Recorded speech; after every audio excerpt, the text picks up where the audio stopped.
বকুল, তোমার মা বাবা ভাই ভাবি সবাই তাদের মতামত জানাই দিচ্ছে। তুমি কি কিছু বলবা? আমি আর কি কমু? আমার বাবা মা ভাই ভাবি যা বলছে আমিও তাদের সাথে একমত। আমি যেমন আছি তেমনই থাকুন। আমি আপনার জন্য নিজের এত পরিবর্তন করতে পারবো না। ও আচ্ছা বকুল, আমি সবসময় চাইছিলাম একজন নম্র ভদ্র নামাজি পরহেজগার মেয়ে আমার বউ হইব। তোমার ছবি মোবাইলে প্রথমে দেখা আমার তোমার সেরকম মেয়ে মনে হয়েছে। এই জন্য আমি আর দেরি না কইরা তাড়াতাড়ি টেলিফোনে বিয়েটা সেরা ফেলাইছি, যাতে আমি দেশে আসতে আসতে তোমার আরেক জায়গায় বিয়ে না হয়ে যায়। আমি দেশে এসে প্রথম যেদিন তোমার দেখছি সেদিনই আমি বুঝছি যে টেলিফোনে না যাই না শুই না বুঝা বিয়ে করে আমি ভুল করছি।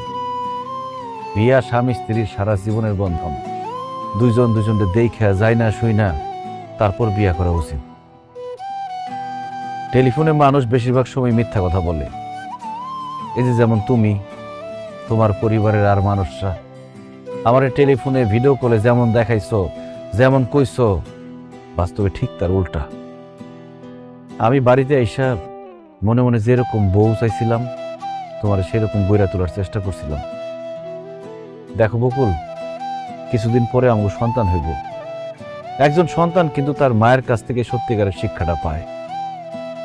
মা ভালো হইলে সন্তান ভালো হয়, মা শিক্ষিত হইলে সন্তান শিক্ষিত হয়, মা যদি নম্র ভদ্র হয় সন্তানও নম্র ভদ্র হয়।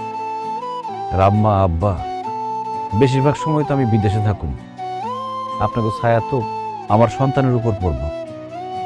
আপনারা যদি ভালো হন তাহলে তো আমার সন্তান আপনার কাছ থেকে ভালোটাই শিখব, আর আপনারা যদি খারাপ হন